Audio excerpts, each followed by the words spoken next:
Bien, pues gracias por venir. A ver si tuviéramos un debate, sobre todo como en este tipo de charlas siempre lo más importante es tener un debate y que no se quede en un diálogo de la mesa hacia vosotros, así de aquí está la gente entera y ahí estáis vosotros, que no tenéis idea, sino que tuviéramos el debate luego posterior y vamos a intentar que esto sea lo más o menos posible y que ya digo que luego de pie a un debate, que no os quedéis con nada de esto. Si queréis hablar de lo que sea, no hay ningún problema.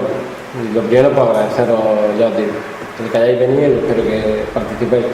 Justo ahora, hace 20 minutos, ha subido a su página web, la Club Negra Anarquista, la detención de un antifascista ruso en Granada, que no sé si la habéis estado siguiendo el caso. Y ha sido hace 20 minutos cuando hace esta noticia, lo digo así antes porque no podía venir más al pelo.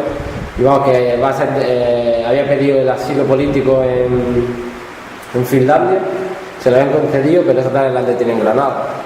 No lo conozco, ni mucho menos, evidentemente, pero bueno, si sirve de algo, para luego buscar información acerca del caso. El chaval va a estar detenido y probablemente en los 40 días no se los quite nadie.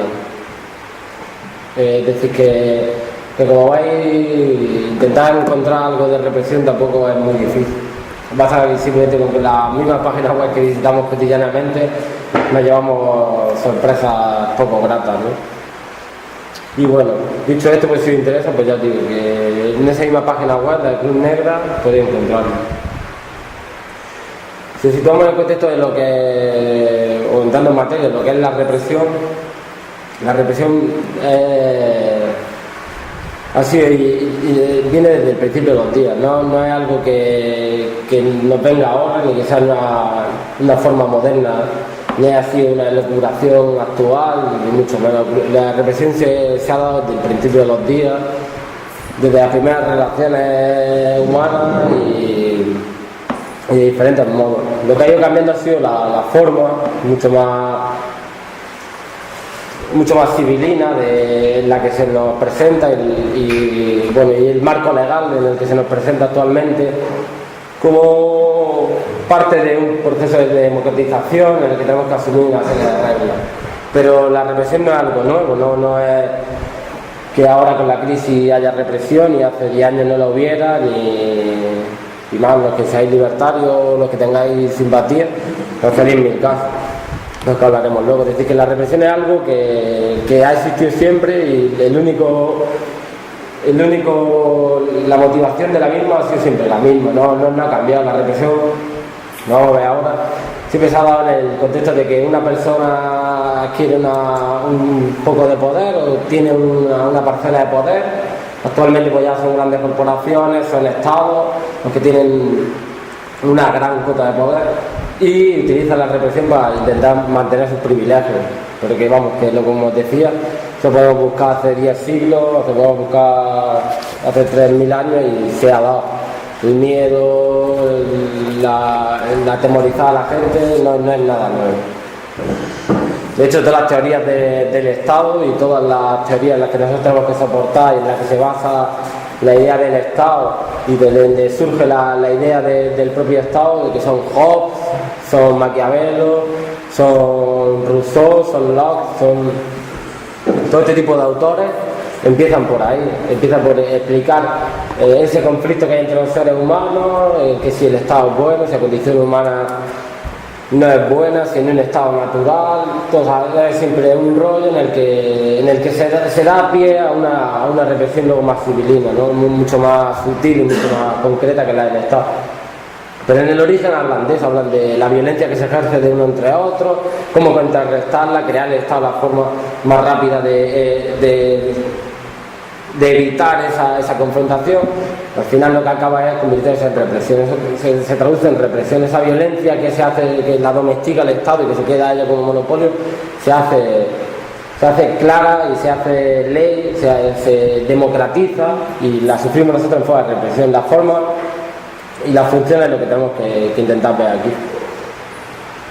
Las funciones de la represión, como os decía, una de las más importantes que se utiliza y que ya digo que no es nada Novedoso es la evasión, la persuasión, que tú te quedes sin hacer algo, el miedo, lo importante es el miedo, el que tú tengas miedo y que no actúes en una situación concreta, tengas miedo a lo que te pueda pasar a ti, o miedo a que haya que te señalen, que te marquen, que tengas una serie de problemas. Es decir, es muy amplio el abanico de lo que te puede pasar y muy amplio las situaciones por las que te puede pasar.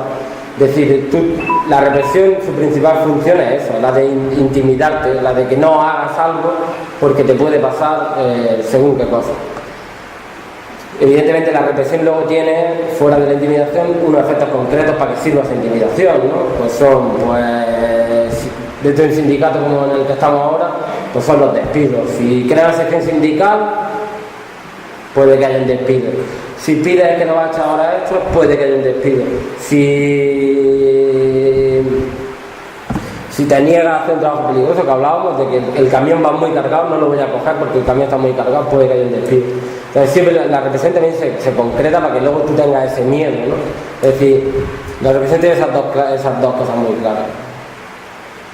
Meterte miedo, el círculo claro, meterte miedo o sancionarte. Te sancionan para meterte miedo, te meten miedo sancionándote, pero se mueve siempre en esa dicotomía de que tú tienes que elegir actuar o no actuar, ¿no? Son las funciones clave de la represión, han sido siempre esas, no voy a inventar la pólvora aquí siguiendo por ahí.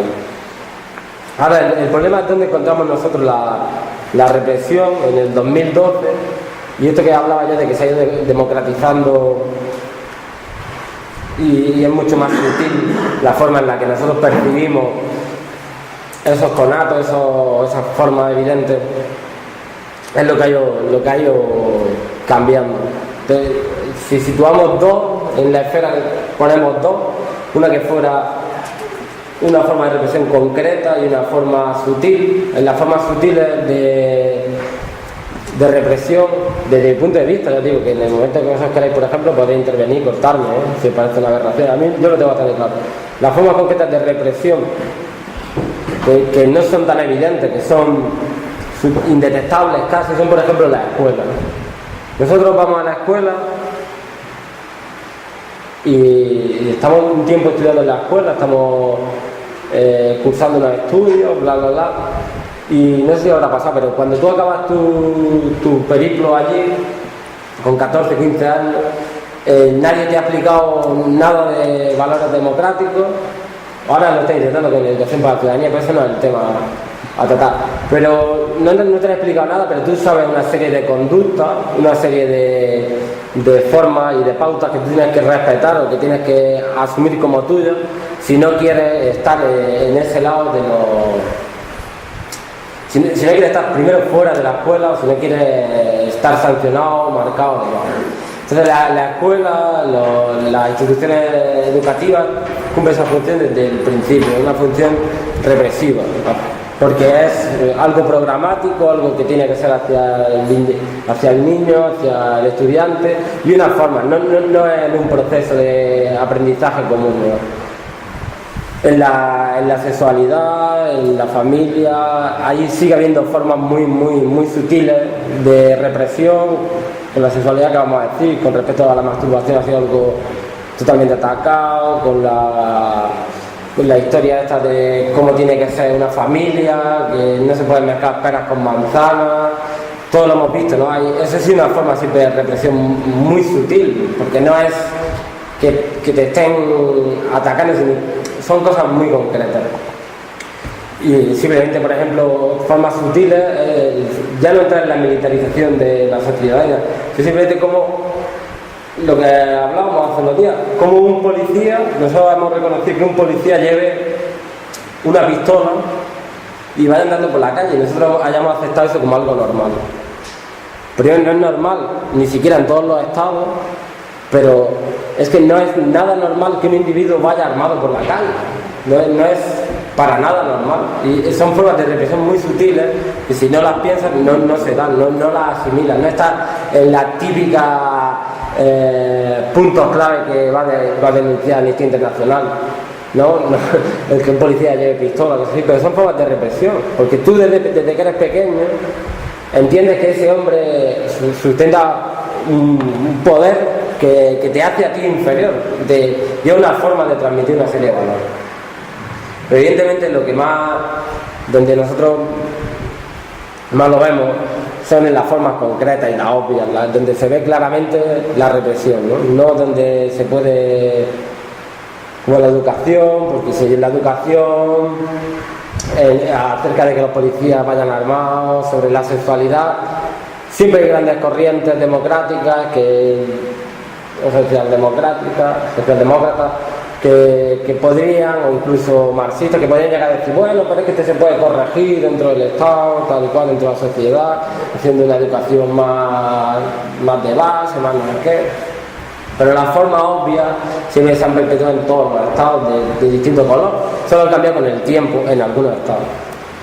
El control social, por ejemplo, que nosotros estamos viviendo en nuestro tiempo, es incomparable con el que se vivía hace un siglo o 60 años. El control social al que nosotros estamos sometidos es una salvajada en comparación con el que se vivía incluso hace 20 años.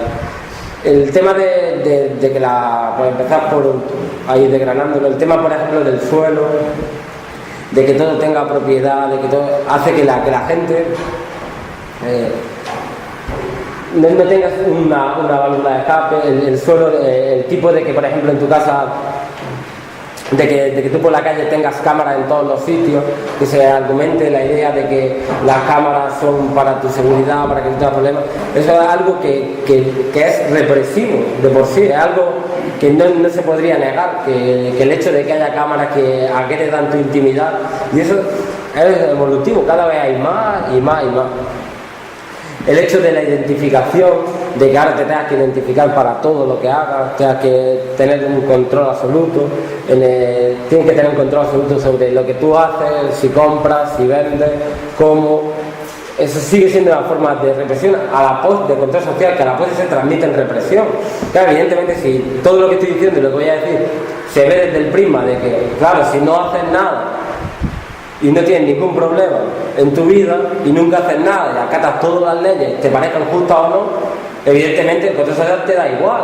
Como dice la gente, pues, si una cámara sirve para que se pille a un violador, ¿quién se va a oponer a que si alguien viola a alguien que lo grabe una cámara y se vea? Alguien que sea casi inhumano, ¿no? Que diga, no, ¿cómo no voy a querer que lo graben y que lo detengan? ¿No? Claro, te ponen en esa tesitura, ¿no? Y siempre te dicen, bueno, si tú eres bueno, ¿qué problema vas a tener?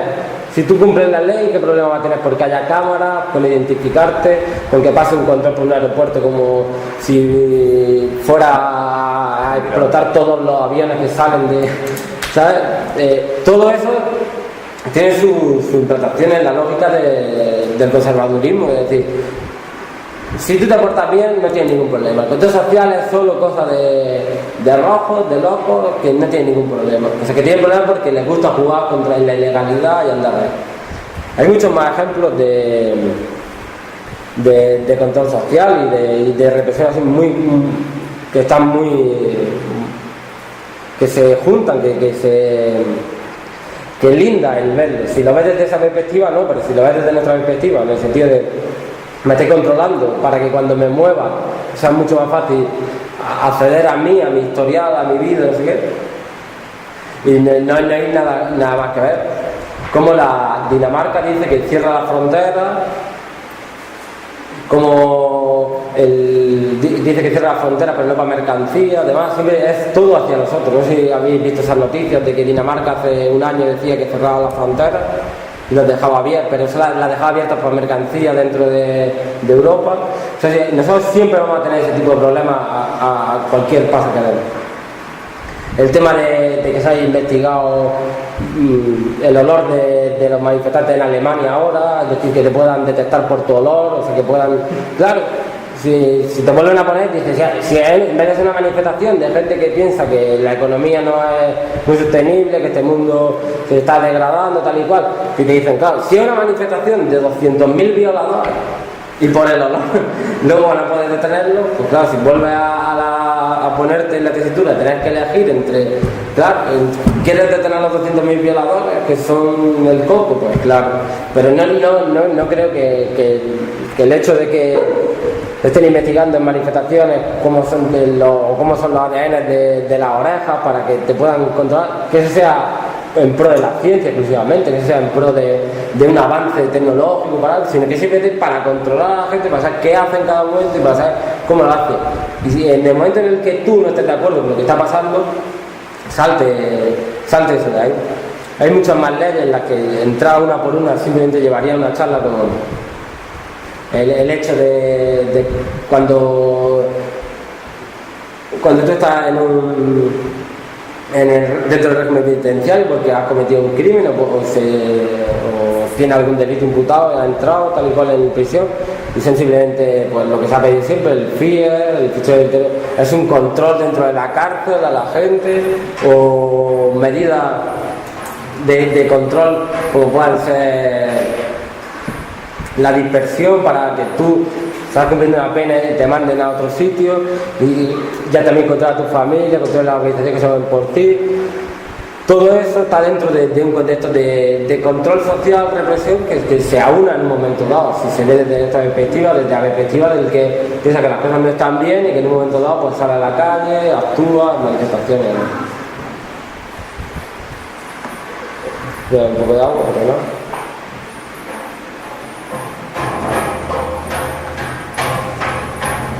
Esas fórmulas de control social, que hay miles y miles.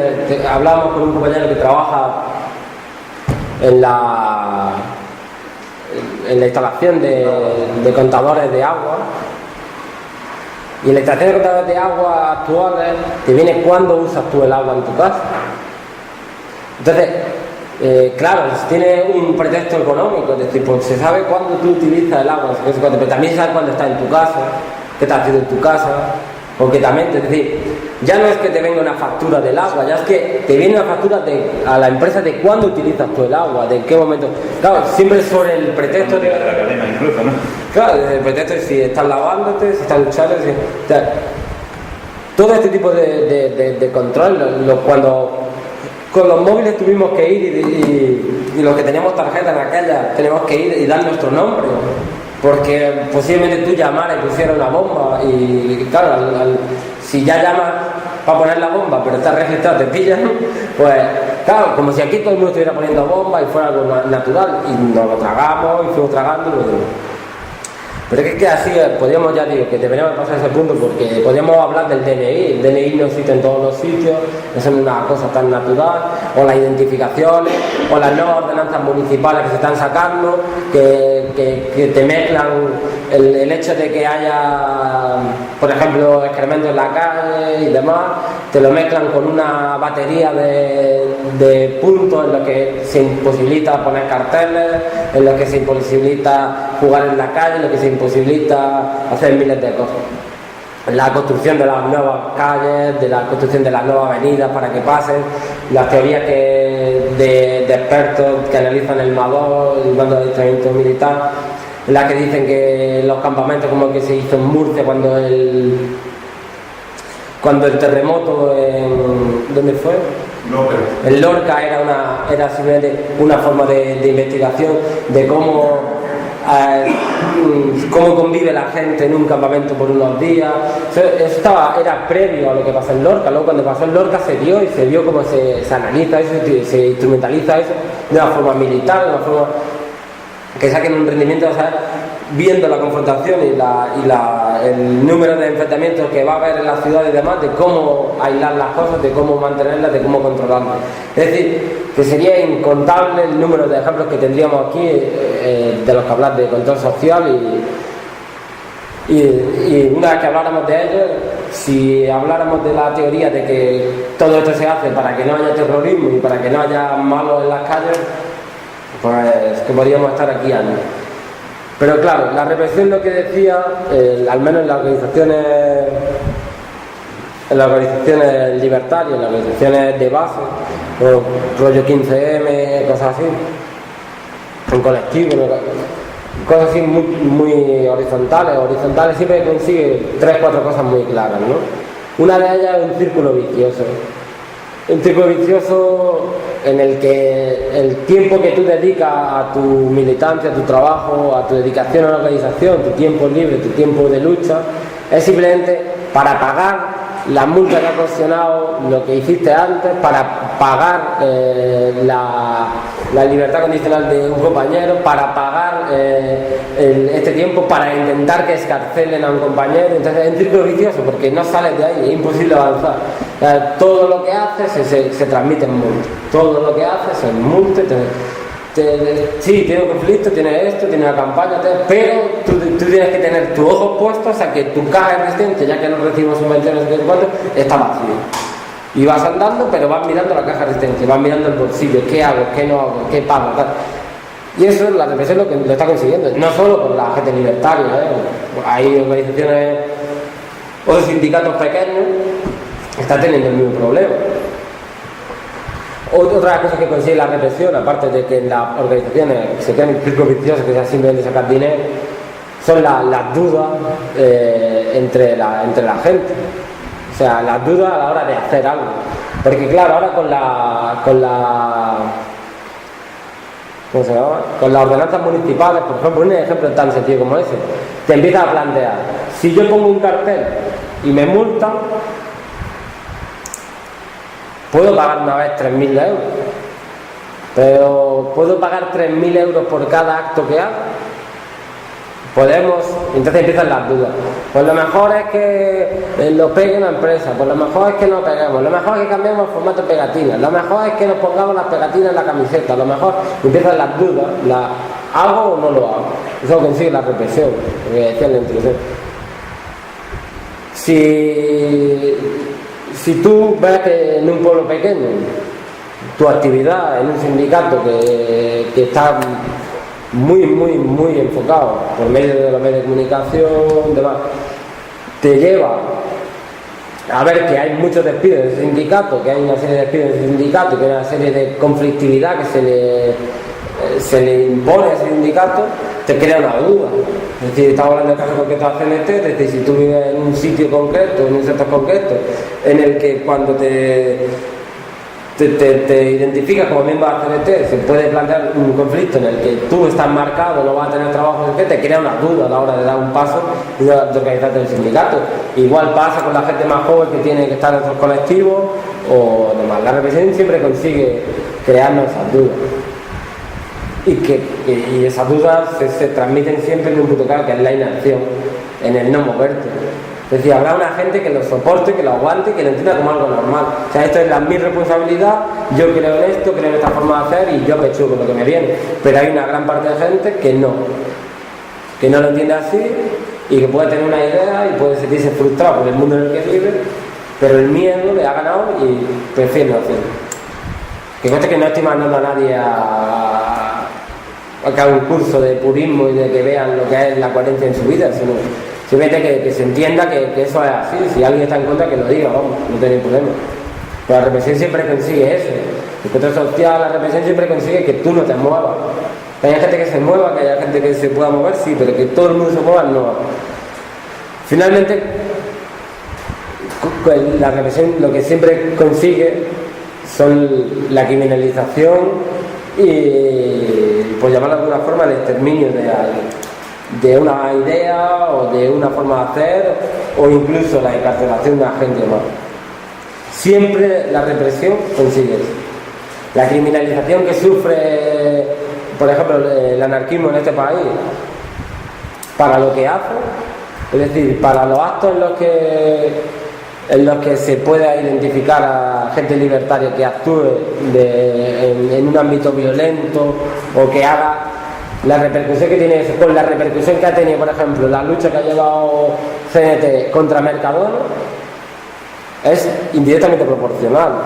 Es que no ha salido en ningún sitio, que se despida a una mujer embarazada, que se consigue la readmisión, no han salido las secciones sindicales, no han salido la estrategia continua de que te ponen el dinero en el bolso y te acusan de que has robado y te despiden. No ha salido ninguna estrategia de Mercadona, no ha salido nada de lo que hemos denunciado. Pero el sindicato SAT roba un carro y ha salido en todos los sitios. Es decir, La criminalización siempre es mucho más efectiva contra nosotros, es mucho más,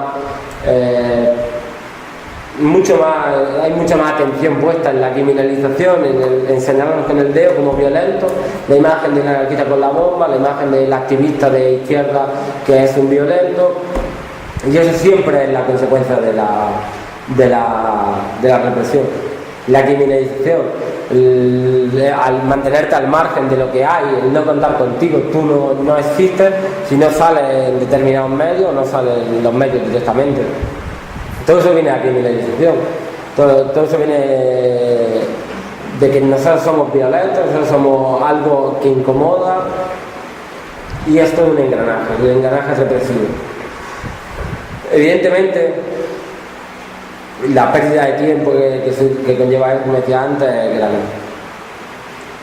Pero la represión, en un recorrido corto y breve, tiene esos puntos concretos. Es decir, en sus funciones son el miedo, la inactividad, el que tengas dudas, se concreta en paralizar las organizaciones, en que se entre en mirar el dinero, en que pasa aquí, no sé qué cosa. Y se puede materializar en cosas mucho más concretas, que son pues la pérdida de libertad. Estamos viendo un chaval con la pérdida de libertad, se puede concretar en cosas mucho más concretas, mucho más salvajes que todo el mundo conoce, como puede ser la tortura, como puede ser etcétera, etcétera, ¿no? Que tampoco conviene estar hablando aquí durante mucho tiempo de esto. Pero lo importante sería ver cómo, señalándonos nosotros como algo negativo, como algo violento, como algo que atenta contra el status quo de lo que hay, pero que se intenta disfrazar como que perseguimos el caos, perseguimos el salvajismo desde nuestras acciones, que lo que nosotros defendemos algo en concreto, que no se puede explicar. Nosotros no podríamos decir que eso que se esté dando más o menos ahora, porque ha sido algo vinculado al movimiento libertario. Si se empieza con la mano negra en el 1870-1880, no estamos hablando de ayer, estamos hablando de que la Sociedad Internacional de Trabajadores empieza a actuar y ya se empieza a crear las mentiras. Ya hay una organización criminal que intenta matar a la gente, que en Jerez está organizada, que tiene unos estatutos, que por ejemplo en una historia con Feticolá ya siempre ha desmentido, que existieron, que fueron luego creados posteriormente, pero no acaba tampoco ahí. Es decir, se ilegaliza la IT porque está poniendo en la mesa que la IT persigue la organización de los explotados del mundo, que se legaliza en varios países, tal y cual. Aquí está lejos, tenemos lo que significa anarquismo en el diccionario. No ha sido algo nuevo, evidentemente. Se puede continuar los matis de Chicago, la creación del 1 de mayo, la conmemoración del 1 de mayo, mejor dicho, viene de lo mismo, del invento de que unos tipos que luego han sido reconocidos como los mártires de Chicago, en los sucesos de Jaime Márquez, ponen una serie de bombas, todo inventado, pero evidentemente hay un señalamiento con el dedo y una criminalización. Los casos de perseguir en América con Sacco y Vanzetti, claramente lo que están organizando a los trabajadores inmigrantes, y eso lleva es muy peligroso para el Estado. El caso de Joe Hill, por lo mismo, porque los trabajadores de Noruega, de Islandia, además se están organizando, las mujeres de Justo, tal y cual. En España, los casos de pistolerismo que se han dado, que luego se ve reflejado muy bien en la verdad sobre el caso de Aborta, no sé si lo conocéis, cuando le van a la fábrica después de matarlo ellos mismos y le decían a la mujer que te lo han matado. Y había sido el propio Estado, ¿no? El propio sindicato vertical, ¿no? El caso de seguir con esta, se ve, antes de llegar al caso Cala, se ve claramente en el libro de Darío Fo, por hacer otra referencia a lo de la muerte accidental de un anarquista, ¿no? Con el caso de Pinelli, ¿no? O sea que siempre ha habido ahí un tufo de crear, de inventar, de tergiversar, que nunca ha sido nuevo. Es decir, por un lado se criminaliza, por otro lado se condena, por otro lado se inyecta miedo en la gente, estos son malos, y esto todo el rato se va repitiendo eso, se va repitiendo. Y podríamos seguir así, por ejemplo, en Argentina, con la Patagonia, y que no podríamos acabar nunca, lo que pasó en España durante tanto tiempo, que siguió la tabla rasa, la justicia al revés, si es que no volveríamos locos. Pero por centrarnos ahora en el último caso de represión,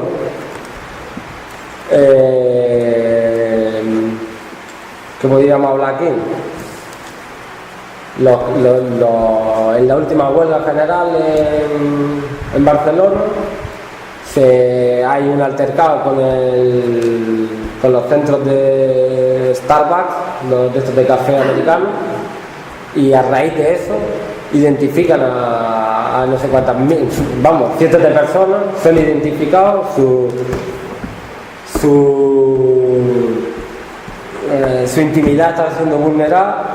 Algunos le están pidiendo penas de 20 años, y difícilmente estará aprobado el hecho de que hayan participado con referente al 15M. Se ha visto los vídeos que se publicaban de los policías en las manifestaciones, etcétera, etcétera. Para concluir en este sentido, y que habláramos todos, no es por caso concreto, sino por lo que preocupara y compartiéramos mis cosas. El miércoles desde la subdelegación de Madrid decía una mujer de la Comunidad de Madrid, decía, tenemos problemas porque el 25S hay una convocatoria de Ocupa el Congreso, ¿no? Más o menos la conocéis, ¿no? Un rollo así extraño, tal cual, pero hay, ¿no? Entonces le decían ¿y a usted no le preocupa que en Madrid se organice este evento? No sé qué, no sé cuánto. Y decía la tipa esta, decía, no me preocupa porque nosotros tenemos una lista de 1.100 personas que son los que organizan todo esto. Es decir, tiene una lista negra, lo reconoce abiertamente, no se oculta y dice claramente, nosotros tenemos una lista negra que sabemos quién va a ser lo que organiza esto. Es decir, tiene ya una gente que está señalando con el dedo que dice que son ellos. Y da igual que estés tú en tu casa con el Facebook dándole yo voy a ir al de este, que tú vayas allí y te presentes para allí. Ellos ya saben quién son y saben a por quién van a ir. Lo saben incluso antes de que pase. ¿A quién no le suena este tipo de actuaciones? Como lo van a hacer las cosas preventivas, ¿no? Bueno, yo no sé si debería de enrollarme más, pero yo creo que hablar de los casos que se están produciendo en Europa y demás, es seguir hablando de lo mismo, que lo suyo sería que si había algo que ha quedado inconeso o que sea, lo habláramos aquí. Ya de hecho un caso reciente de represión, en la huelga de educación del mes de mayo, creo que fue, en Almería, a las 2 semanas pues empezaron a llegar una serie de multas por unos altercados que nunca ocurrieron, de destrozos, de tal, y pues lo que he dicho, listas negras. Algunos de los multados estaban en Portugal en un momento. Todos los multados somos gente que militamos en el CNT o en la organización política que lleva un tiempo, y eso, listas negras, y que lo demuestren, no es que tengan un cadáver suficiente. No es algo nuevo. La idea de que bajo el pretexto de conflictividad que se está dando y que ellos mismos asumen, el Partido Popular ha reconocido que reconoce que va a haber una conflictividad y la asume como algo que va a dar. Asume costes de la reforma con la conflictividad. Entonces necesita que el aparato de represión sea un poco más evidente, vaya un poco más allá. Si va a haber más conflictividad, tiene que haber algo más de represión, tiene que haber algo más de control.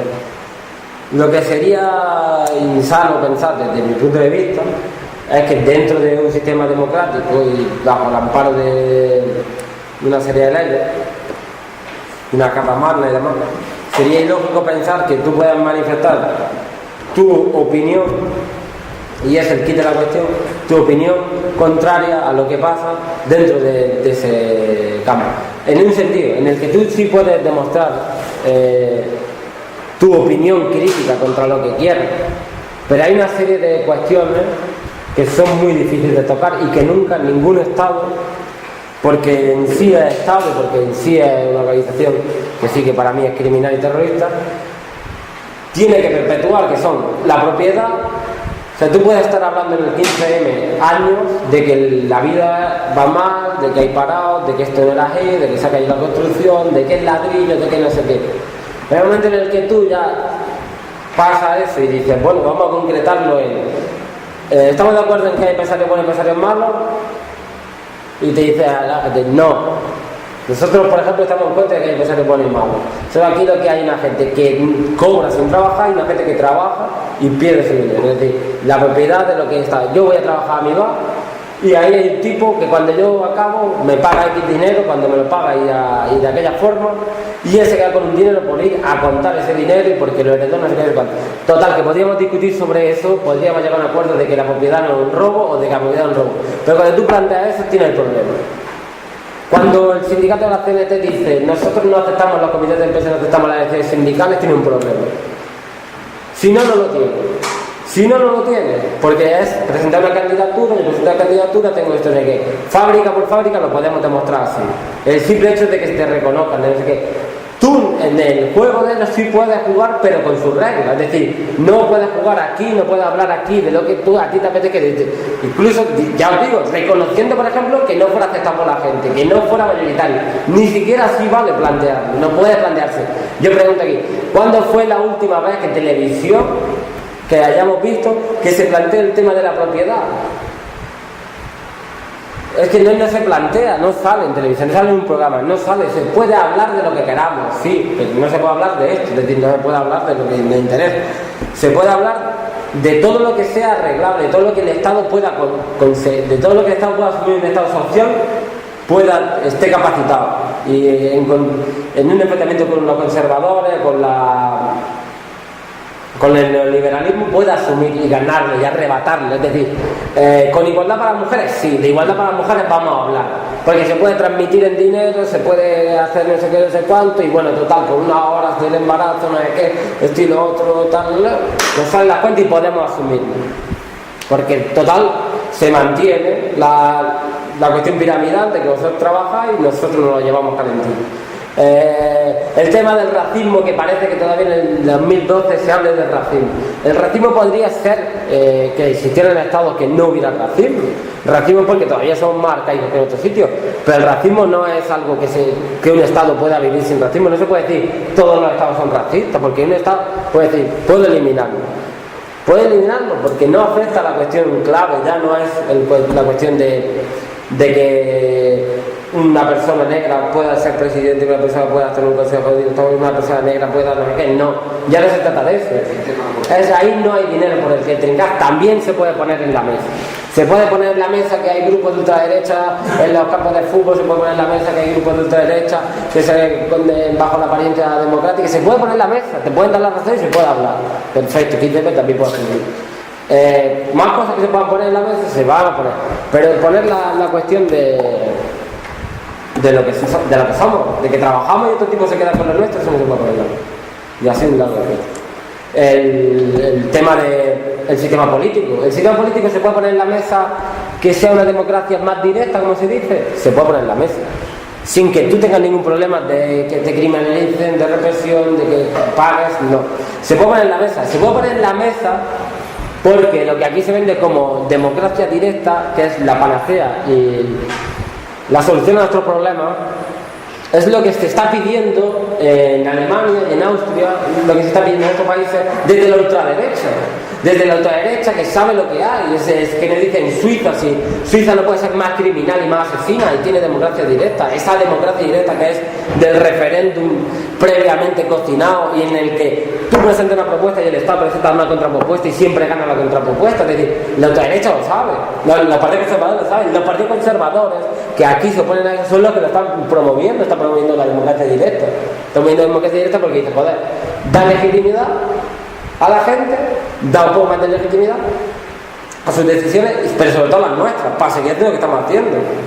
Pero lo que no se puede poner en la mesa es lo que pone la gente libertad y algunos sectores de la izquierda, muy pocos, que son la cuestión de base, de la clase. Lo que somos aquí, lo que yo creo que somos aquí, los que vamos a trabajar para otros y que con nuestro dinero. El sistema político, lo que estoy explicando, no se puede poner en la mesa que lo que nosotros queremos es que haya gobiernos de la gente, que la gente gobierne. Que tú puedes poner que haya referéndum, que la ley electoral, que por cierto es una puta mierda, ¿verdad? Evidentemente no hay que reconocerlo, que es una mierda para Izquierda Unida, que siempre pierde votos y que siempre se le queda fuera, eso es innegable. Pero que se puede cambiar, la ley electoral se puede cambiar, ¿por qué no se va a cambiar? Que le interesa a dos, pero no es una cuestión que jamás la vayan a cambiar, es decir, que en algún momento se cambiará, eso no va a ser perenne, que no se va a quedar ahí, eso no puede cambiar. Lo que no se va a cambiar es lo que digo, venga, que hay una conciencia de la gente, que la gente sea un poco más consciente y diría, no, pues son asambleas soberanas que tratan X puntos en la asamblea soberana y crean unos mandatarios, unos delegados que actúan y trabajan en eso. Eso no se puede tratar, ni siquiera se puede plantear porque eres un loco y estás mal de la cabeza. Tú no puedes plantear eso, eso es de tonto. Sin embargo, que haya un tipo que decida por ti durante 4 años sí se puede plantear y es muy lógico y está asumido. 192, 194 estados funcionan más o menos así. Eso es lo lógico. Entonces, hay una serie de cosas que es la cuestión clave de qué se reprime o qué no, que es lo que está en la mesa de la evidentemente, y coyunturalmente, puntualmente, y como forma de ejemplificación de esos son los mamones y vamos a por ellos, en un estado más conservador, en un estado más no sé qué, se puede perseguir a segunda cosa. En Alemania, por no poner un ejemplo que sea de carácter de izquierda o libertario, en Alemania no puedes, en muchos sitios no puedes ir con tu Cruz Gamma y entrar en un sitio, en un campo de fútbol. Tú no puedes ir con la Cruz Gamma y entrar con tu bandera Cruz Gamma porque te paran en la puerta y te sacan. Yo lo he vivido, he llegado con gente y lo he visto, estoy fuera. Tu multa, imagina que te pueden detener. Caso de los Ultra Azul que fueron detenidos en el aeropuerto porque además tu pincepillo. Y llegaron, pim, detenido. Es decir, puede tener una sensibilidad concreta o un estado sobre un punto concreto, pero sobre los temas puntuales, sobre los que tiene siempre la represión, estado por estado, país por país. Hemos visitado Holanda, hemos estado en Suiza, hemos estado en Inglaterra, hemos estado en Portugal, y en todo se ha repetido que por decir que la propiedad, que no sé qué, vamos a hablar de la propiedad, que vamos a luchar dentro de las empresas de esta forma, es decir, sin que haya un comité, es decir, la sección sindical, la base, nosotros decidimos, nosotros trabajamos, no sé qué, cuánto. Eso es lo que está siendo reprimido. Polonia, Argentina, Brasil, eso es lo que está yendo por él. Pero puntualmente se puede ir a por otra gente, pero esa es la represión que se está dando. No, sí. En Alemania se dio el caso de que la FAO estuvo ilegalizada. Efectivamente, lo que estoy Legalización sindical. o sea, simplemente porque no aceptan el modelo de representación y actúa con un modelo de representación que, si no se quiere asumir al régimen, a una política global dentro de una empresa y como organización, para mí está comprobado que es mucho más viable, que es en vez de la delegación en un representante que a la postre acaba siendo amigo del jefe, que acaba pidiéndose las horas para ir a comprar los bienes, cosas y demás, tal y cual, que es que la gente que está en el trabajo hable por ahí, que se reúnen, ¿qué problema tenemos esto y lo otro? Mucho más viable. Pues eso sigue siendo perseguido. En Argentina sigue siendo, la gente de afuera sigue siendo perseguida por eso. Es decir, que es en todo el mundo. No hay un Estado que sea condescendiente con esa forma de actuar. Eso sí que es una máxima. Eso es, si hay alguno de vosotros conocéis un Estado que no persiga ese tipo de actuación y que podemos hablarlo, un Estado que respete el modelo asambleario dentro de la empresa sin criminalizarlo. Un modelo que respete a los grupos que plantean otro sistema político que no sea el de inventar el que hay.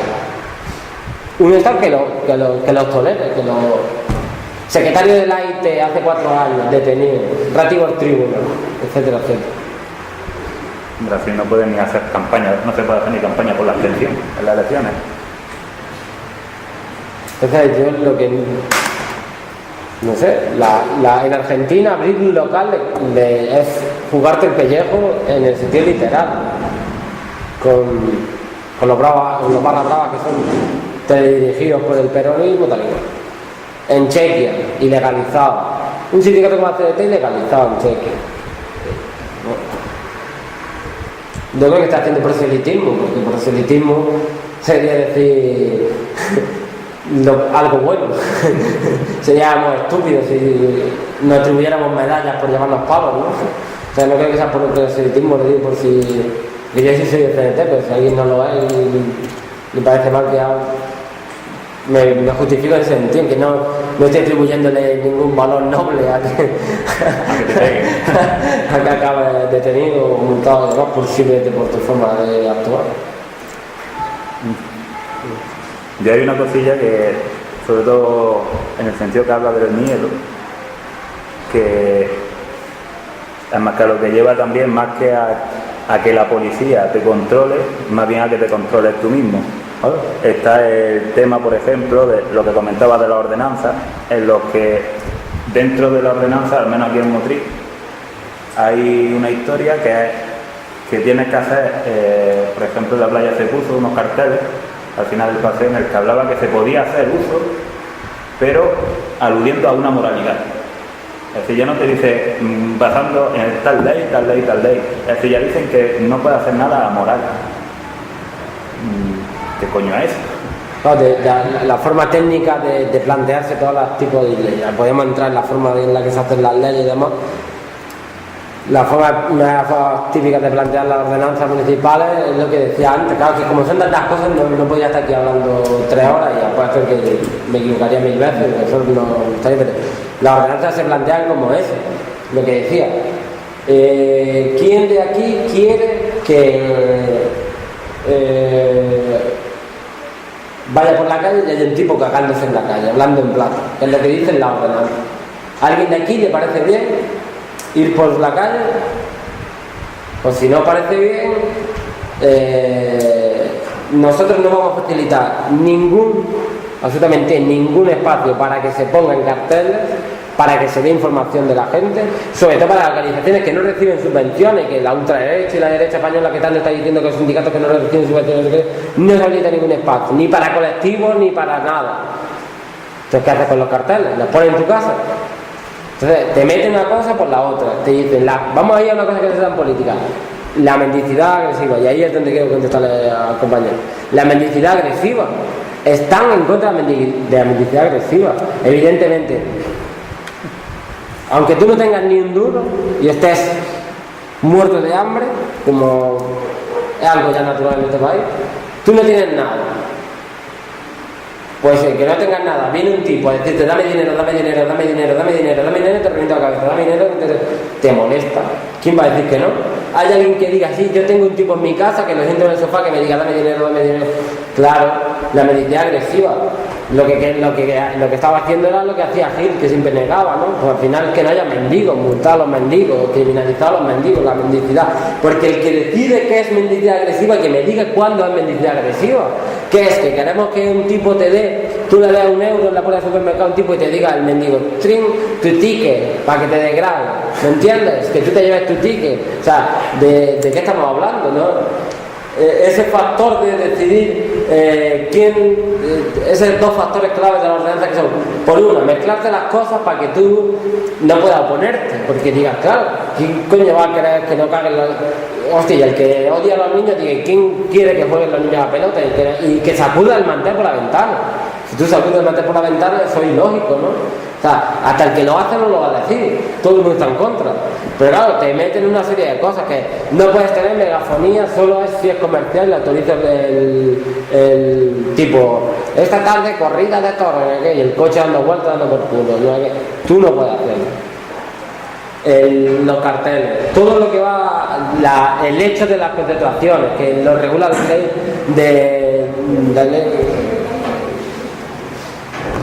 el derecho a reunión, que siempre alude mucha gente, muchos activistas, de 15 días, 20 días, no sé qué, no sé cuánto, ese rollo. Todo lo que haces con esas ordenanzas tiene que ser comunicado al ayuntamiento, es decir, todo lo que haces, si tienes que comunicarlo en un plazo de 10 días a 30, es imposible actuar. de momento, tienes que tener un calendario, una organización gigantesca. Todo eso es por la parte de la represión. Y luego, ¿quién decide que esto es así o que esto es así? Porque, por ejemplo, con el tema de la identificación, que igual que con esto, igual creo que con eso sí está. Cuando a ti te identifican, te dicen que te identifican porque hay un delito o algo que pueda ser parecido a un delito. O algo que pueda ser parecido a un delito, o sea, que puedas causar un delito, que puedas causar un disturbio, no puede haber algo más arbitrario. Es que no puede haber algo más arbitrario. Es como te identificas si bebe agua o no bebe agua. Y yo pienso que va a beber agua. O sea, siempre que quieran te van a identificar. Y a la postre, todo el que acude a la puerta de un piquete, a la contestación de no sé qué, a no sé cuánto, y no es desbordantemente tumultuosa, acaba identificado. Eso es totalmente arbitrario, del tipo que va allí, que te controla y si va a hacer salir también.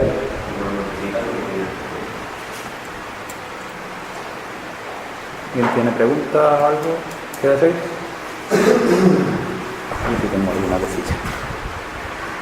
No, también, a mí algo lo que me parece más preocupante es sobre todo la represión ilegal. Es decir, también hace poco un tribunal, no sé si era de derechos humanos o qué era algo a nivel europeo, digamos, tuvo una sentencia sobre la ley Parot. La ley Parot, que se habla de la ley Parot por una tía que encarcelaron de ETA, que ya le tenían que haberle dado, tenía que haber salido a la calle. Sin embargo, algo que hasta un tribunal a nivel europeo ha dicho que eso no se puede hacer. Estamos hablando de que se consigue en España de que la gente esté a favor de la ley Parot, que es ilegal. Que a mí es lo que me parece más preocupante, algo que la gente ya tenga asumido, que hasta la ilegalidad, pues también lo que hablaba de que el tema de quién va a decir que yo quiero que suelten a un etarra a la calle. Pero claro, igual que lo hacen con etarra, lo hacen con otros compañeros. Hace poco Amadeu Casella, que también dice también de salir a la calle. Es decir, no tienen ningún puedo tampoco en saltarse las leyes que ellos mismos hacen. Luego lo del régimen FIE, ¿desde cuándo lleva siendo legal? Durante miles de años fue legal. O sea, el aislamiento dentro de las cárceles, el régimen FIE, solo, o sea, tenía un principio de legalidad que no era el que se estaba utilizando. O sea, tenía la legalidad muy cogida con papel de fumar, que era la movida esta de, pues si metemos a un policía en la cárcel, tiene un régimen especial que es de aislamiento, ¿no? De que no esté con los poderes comunes. Si metemos a Jesús Gil, pues a Jesús Gil, está no es donde, ¿no? A para que no lo toquen, para que no sé qué, a violadores, tal y cual, ¿sabes? Y luego te encuentras con un módulo de FIE que es para lo que generan disturbios en la cárcel. Los disturbios, pero no disturbios del tipo somos unos vándalos, sino disturbios como los que se creaban pues, en los 70 y los 80 referente al trato que se daba con los enfermos terminales, con la dispersión que daba a castigar a la familia o con las 3/4 partes de la condena. Y ahí puedes coger desde Choseta a Río a todos los que forman parte de aquella plataforma, que todos fueron sus penas aumentadas. Todos pasaron de los 20 años. Cuando a los 20, 18 tiene que salir. Juan José García sigue en la cárcel. Porque si él hubiera matado a otra persona, no estaría, pero si él hubiera sido un preso conflictivo en la cárcel, que hubiera luchado porque hubiera derechos, porque hubiera un mínimo de humanidad dentro de esos centros, él estaría libre. O sea, la represión existe en todos lados y en la cárcel es donde más salvajemente se hace. No, el hecho de que la doctrina Parot sea asumida así tan sin ningún debate, pone en tela de juicio los principios de reinserción de la cárcel y no se plantea un debate sobre la reinserción, porque si se plantea un debate sobre la reinserción real se plantearía el tema de quién roba, por qué roba, el tema del número de personas que hay dentro de la cárcel, estadísticamente cuántos están relacionados con delitos de droga, el tema de la legalización de la droga, que la despenalización, la ayudante de Garzón hace 7 meses lo estaba proponiendo en Canal 2. O sea, todo eso no se va a tratar, pues son temas muy precisos, pero forman parte del engranaje de represión.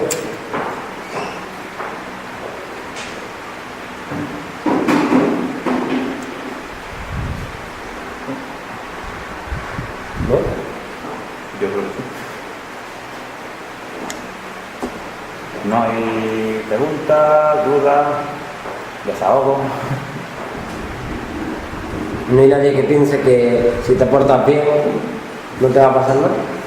Bueno, y ahora con el tema de las manifestaciones, resistencia pasiva, he atentado a la autoridad y bueno, y si te da más que se la devuelve es terrorismo, ley antiterrorista, ¿no? No creo que nunca dar una orden a policía haya sido permitido. O sea que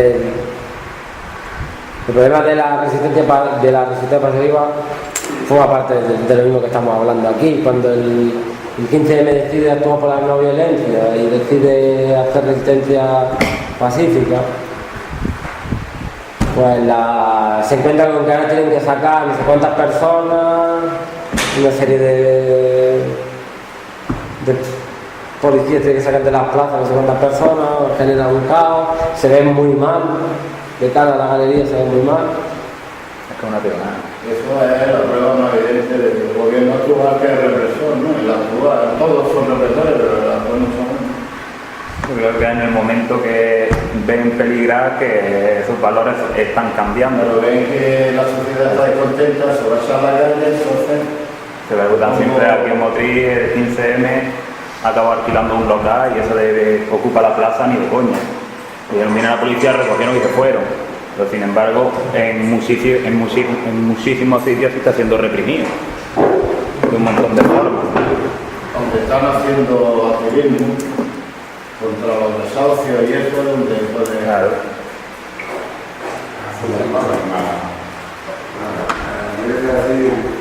Acerca de esto lo dice el 15M no alquilaron nada. Una parte del 15M.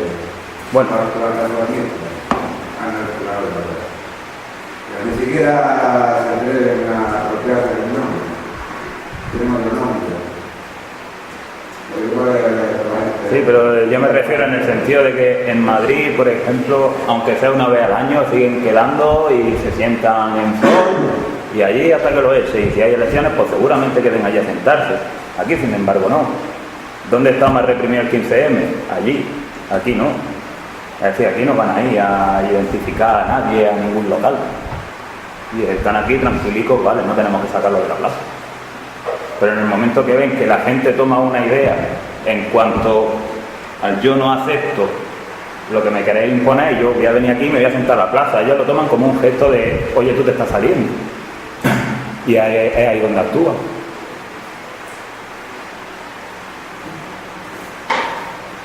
A mí me gustaría introducir otra perspectiva, otro punto de vista, que seguramente van a llevar a las conclusiones, pero a través de otra vía, ¿no? Tú antes, cuando estabas exponiendo una charla, has dicho un ejemplo que me parece bastante significativo, cuando, por ejemplo, comentabas que Mercadona, que nosotros como los sindicalistas que hemos tenido distintos conflictos con ellos, utilizaba, por ejemplo, el bulo, la calumnia, etcétera, para proceder a despedir de forma disciplinaria a un trabajador o una trabajadora con el objetivo de bajarse la indemnización. Y eso, evidentemente, no es noticia. Eso por el mercado y puede pasar en otro tipo de empresas también. Y en cambio, sí es noticia el que un sindicato busca ya una acción para denunciar, por ejemplo, las desigualdades que hay que está trayendo esta crisis, ¿no? En la sociedad primitiva, Es decir, lo que quiero decir es que es mucho más fácil denunciar lo que va contra el sistema que denunciar lo que va implícitamente en el sistema.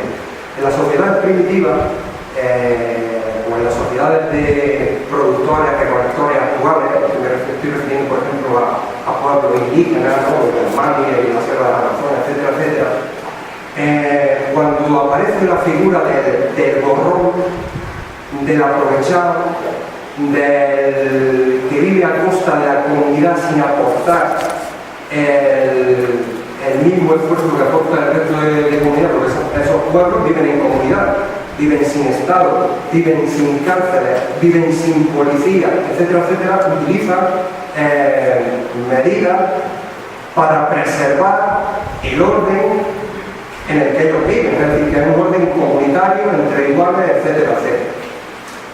¿Qué reflexión, a qué conclusión quiero llegar con esto? Es decir, que todos estamos hablando de represión por la gente que militamos en movimientos sociales, en sindicalismo, etcétera, etcétera, no nos debe sorprender pues, el sistema que hay actualmente, utilice sanciones, la cárcel, la policía, etcétera, etcétera, para preservar este orden social que beneficia a unos pocos, etcétera, etcétera. Es decir, evidentemente los mecanismos de represión que tiene el Estado pues, son muy variados, ¿no? Hay muchas formas de control, etcétera, etcétera, pero eso está ahí porque vivimos en una lucha de clases. Y eso simplemente es una reflexión que quería decir ahí en Huerta, no sé lo que opinar. Yo creo que es una lectura interesante, y no sé si coincide con la mía, creo que sí, en el sentido de mi forma de entenderlo no es otra que la represión, o sea, el intento de evadir que la gente se movilice desde nuestra perspectiva, evidentemente, que tome lo que es suyo, que recupere lo que le han quitado, el intento de evadirte, o el intento de los que ya han tomado han dado el paso, el intento de quitarlos de en medio, que puede ser una pequeña forma de exterminio. Me parece que el punto clave es que no es ni de ahora, ni es nada nuevo, ni es del PP, ni es del PSOE, porque, no sé, es que a mí me da igual que Izquierda Unida en Barcelona haga una comisaría ecológica, la primera comisaría ecológica, y que los electores que le apliquen al que tengan que torturar, ¿me entiendes?, vengan con energía solar. Es que a mí que eso me da igual. A mí lo que es que el Carlos Saura, o sea, ¿cómo era? Saura se llamaba, pero el nombre no me acuerdo, que era el consejero de Interior de allí, ¿no? Es que no hubo un tipo más nefasto en los últimos años de Cataluña, ¿no?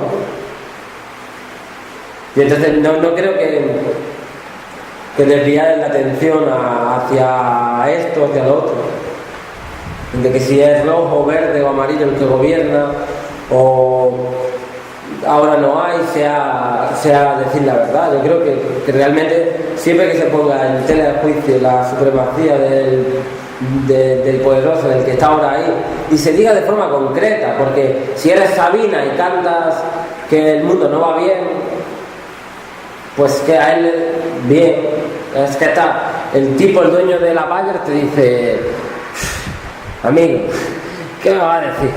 Ya quisiera yo que el mundo fuera mejor. ¿Pero tú crees que es culpa nuestra si tenemos una fundación que trabaja en Somalia, que hace no sé qué? O sea, no es culpa mía, amigo.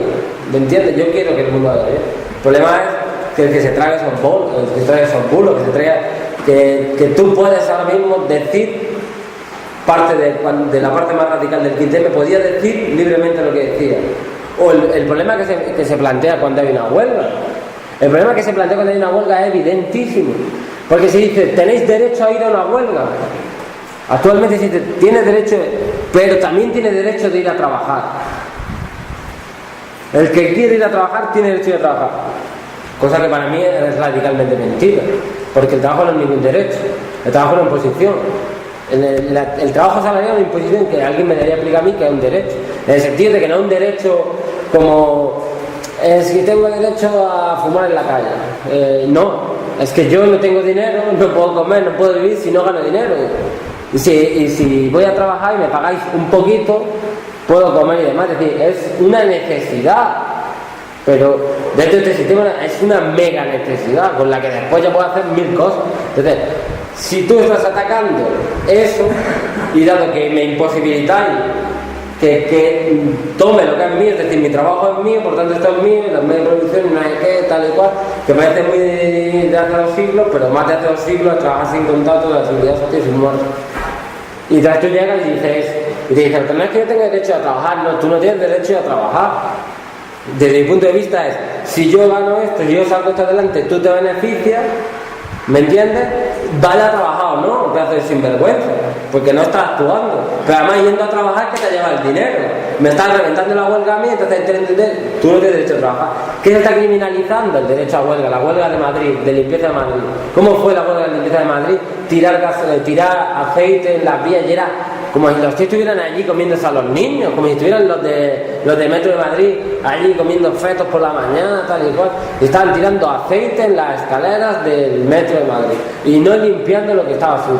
Y se veía la tele como una locura, que el mundo se estaba acabando, la vuelta, es que ustedes tienen derecho a huelga, pero yo tengo que ir a mi trabajo, no sé qué, no sé cuánto, el rollo. Siempre que se ponga en tela de juicio según qué cosas, no, como el derecho a huelga, otra cosa fundamental. Siempre que se ponga en tela de juicio, y da igual el gobierno, el color que sea.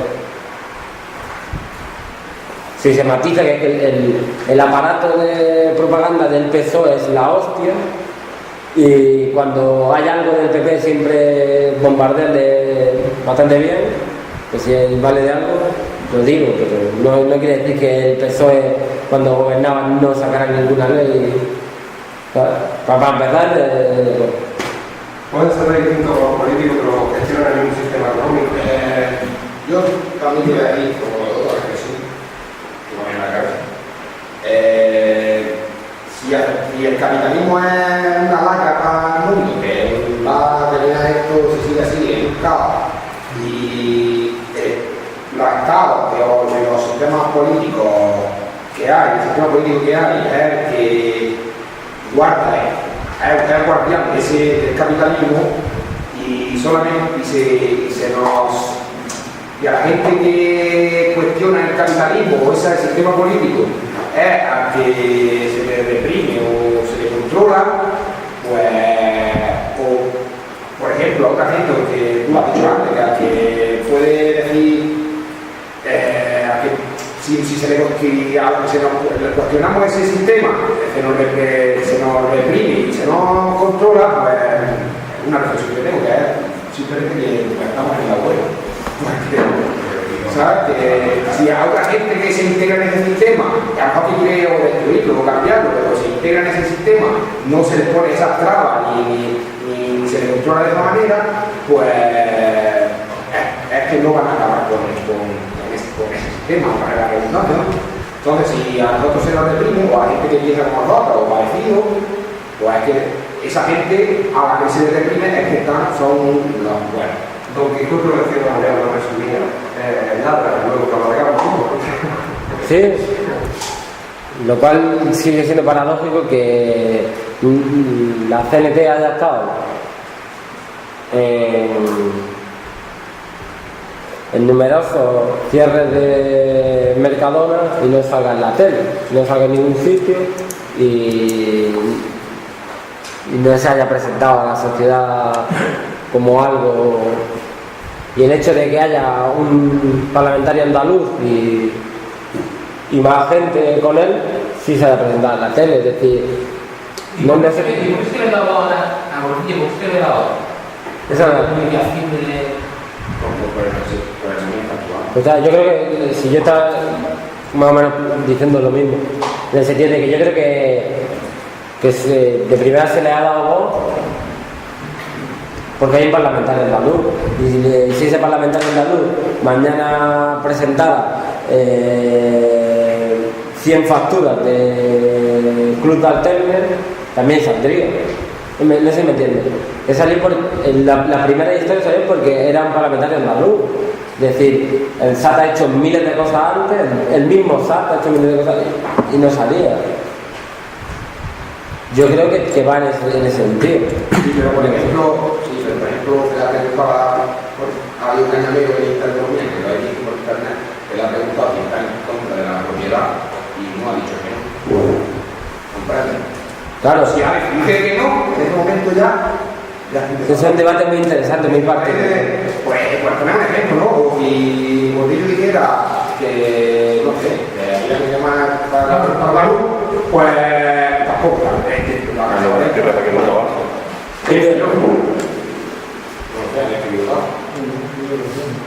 Yo creo que es que se le criticaba a Cañamero, que estaba contra la propiedad privada y tal cual, y yo que no. Hombre, en ese sentido, y esto sí es una crítica a ese hombre, en ese momento, claro, que hasta ahora no había habido ninguno, parece una delegación del SAT, era una crítica bastante grave, en el sentido en el que Cañamero dice en un momento dado, no sé si con esto te contesto a ti, en lo que decía,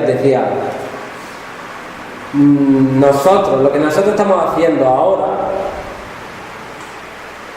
queremos preguntar a vosotros si es mejor que lo hagamos nosotros como un toque de atención y controlado, o que lo haga la gente. Para guiar. Es decir, nosotros somos un catalizador del descontento, bla, bla, bla. Sí. ¿Y ustedes qué prefieren? ¿Que lo haga la gente o que lo hagamos nosotros? Es decir, ¿me entiendes?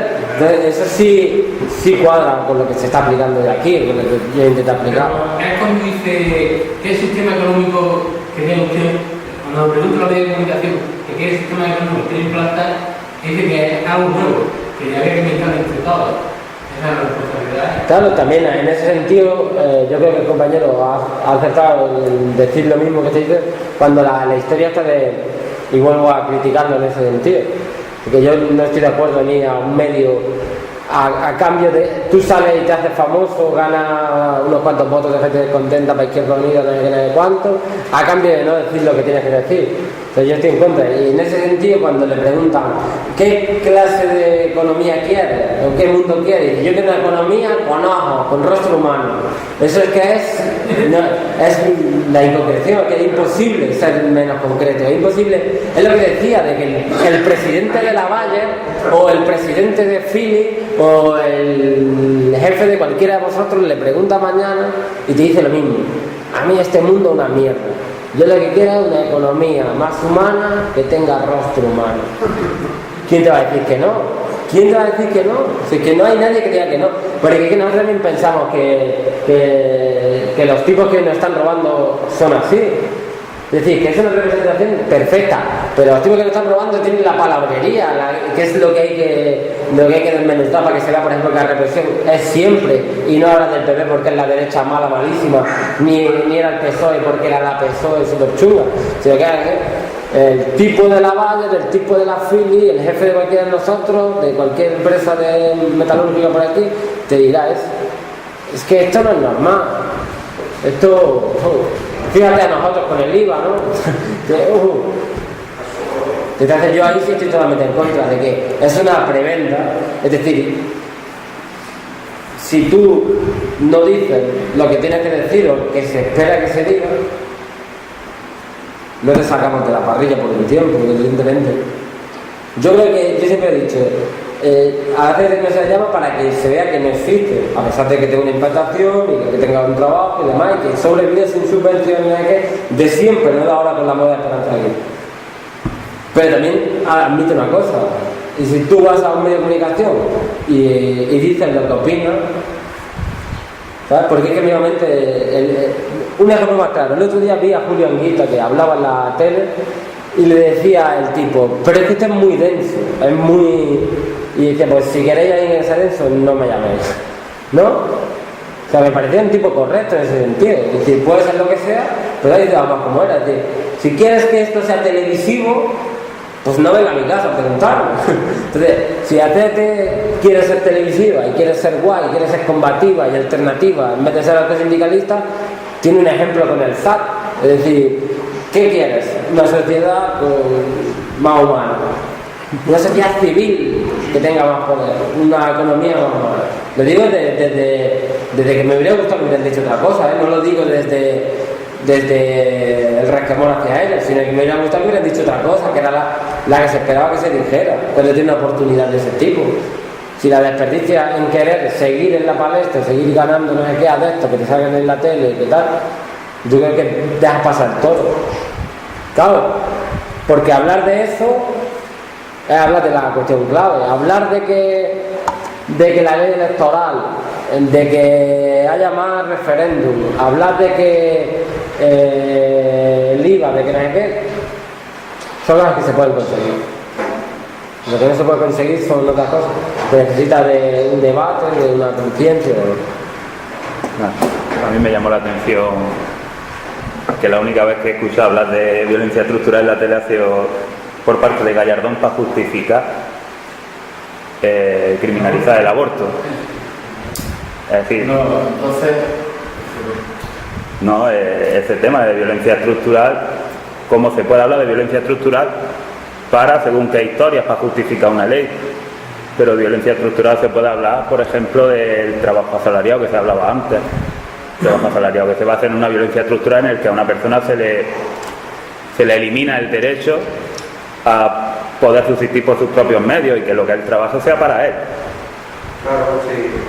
Gallardón tenía razón, claro que hay violencia estructural. Violencia estructural Sí. está en los desahucios, violencia estructural está en los despidos, violencia Claro. estructural está en el paro, está en muchas cosas. Pero cómo se utiliza el término violencia estructural para eso nada más. Y de muchas otras cosas, por ejemplo, de lo de las tierras, que es lo que había hablado del SAT también, lo que dice de tierra para quien las trabaja. Es porque ellas pueden decirlo, porque luego en verdad no es lo que quieren. Lo que decían al final, ellas con el megáfono dirán lo que quieran de la tierra para quien la trabaja, pero lo que pretenden es que las tierras sean públicas. Claro. No para el que las trabaja, que sean públicas. Sí, de todos, ¿no? Como el Estado somos todos. ¿Quién va a gestionar esas tierras? Porque viniendo de Gordillo, lo lógico sería que si las tierras van a ser públicas, las gestione la gente en la asamblea, ¿no? En asamblea. Tanto habla de asamblea, las que la gestione la gente que la trabaja en asamblea, pero no, lo que se pretende es otra cosa distinta a lo que se dice. Que en parte, aunque de palabras algunas veces se salgan, pero siguen manteniendo una línea de no ir en confrontación con el sistema.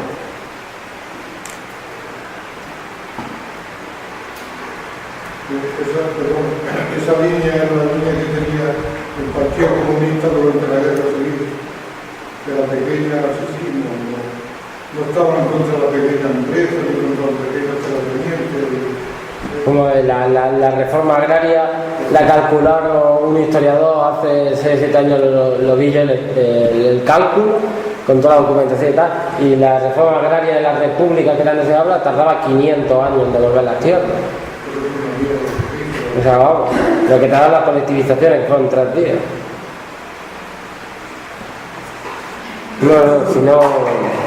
No se trata de ser radical, ni de tener un mensaje radical, ni de contradecir lo que plantea alguien que no esté bajo tu mismo símbolo, tu misma ideología, sino yo creo que plantea un argumento, ¿no? O sea, el pago de cambiar tu mensaje.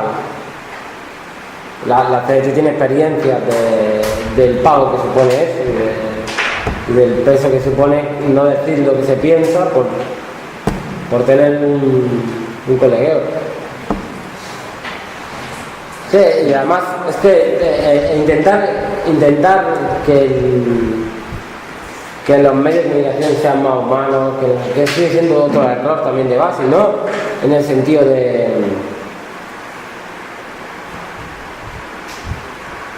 que sea la imagen del periodista bueno, del tipo corresponsal de guerra que es noble, no, sino en el sentido de que son empresas, y ya no solo empresas, sino holding. Es decir, es que si una empresa recibe dinero del Corte Inglés, nunca va a meterse con el Corte Inglés. Entonces, es muy difícil. Lo que, si vale de algo como brindis al sol, lo que se plantea es que la gente sea consciente de lo que tiene que hacer y de lo que entiende como necesario. Y si ponemos el ejemplo del mundo laboral, en el que si tú tienes un problema o tienes una historia, tú te organizas y hablas con tu compañero de trabajo y intentas que desde ahí vayas construyendo lo otro, y no intentas coger un atajo que sea, bueno, pues como no tenemos dinero, elecciones, pues como no somos gente, elecciones. Como no somos no sé qué, elecciones. Como la gente es subnormal, elecciones. Como no, y siempre un modelo delegacionista. Vosotros no hagáis, porque sois subnormales, y nosotros hagamos mucho. No somos la vanguardia, entendemos las cosas. No te dicen vanguardia, pero te lo dicen, te dicen. Si es que la gente no se entera de nada. La gente es medio tonta. Yo quiero que la gente se entere, pero la gente no se entera. Entonces lo hago yo por ellos, yo tomo la iniciativa, pero la iniciativa nunca es construir y sumar a la gente, que la gente se sume contigo a sentarte, debatir, no sé qué, y luego salir a la calle y hacer las cosas. La iniciativa es, yo sumo gente que en una pequeña urna, así, con una cortinilla que nadie te vea, me echo el voto. Sé que ni en la asamblea que se dice eso, la gente libertaria dice que se vote con la cara, que se vea la cara y con la mano levantada. Si quieres que votar, que se vote así, que te vea. Es que ni para eso, ¿vale?